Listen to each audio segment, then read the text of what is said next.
Even after a month of playing in theaters, Dune, Part 2 has passed yet another box office milestone. Based on the novel by Frank Herbert, the epic movie, directed by Denis Villeneuve, finishes the two-part adaptation and follows Paul Atreides as he becomes one with the desert and Freeman, achieving his revenge upon the Harkonnen and his status as Messiah along the way.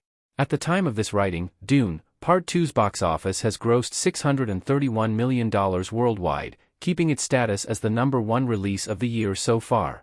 According to Collider, Dune, Part 2 has reached another milestone regarding actor Timothée Chalamet. With $631,316,791 grossed worldwide, Dune, Part 2 is now the highest-grossing movie Chalamet has starred in as a leading actor. The film recently beat out Wonka, which also stars Chalamet, and grossed $631,058,526 worldwide, about $300,000 less than Dune, Part 2. The only movie to gross higher overall was Christopher Nolan's Interstellar at $647 million, in which Chalamet had a supporting role.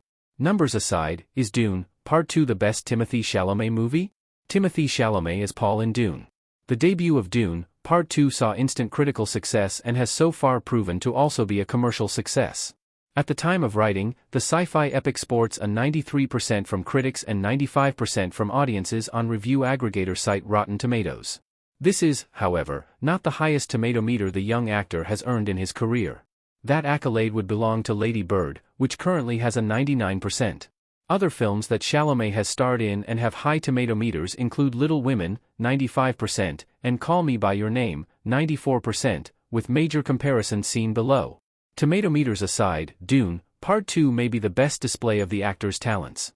The complexity of Paul as a character and the trials he goes through allow Chalamet to give a performance that rivals the ones he gave in Call Me By Your Name and 2019's The King. Comparing the films themselves, the sheer scope of Dune, Part 2, and its combined critical and commercial success, make the film one of Chalamet's bests. There's still much to be done with the character Paul, and the rest of his character arc is coming soon in the form of Dune Messiah, the third installment of the live-action franchise, which is now in development at Legendary Pictures.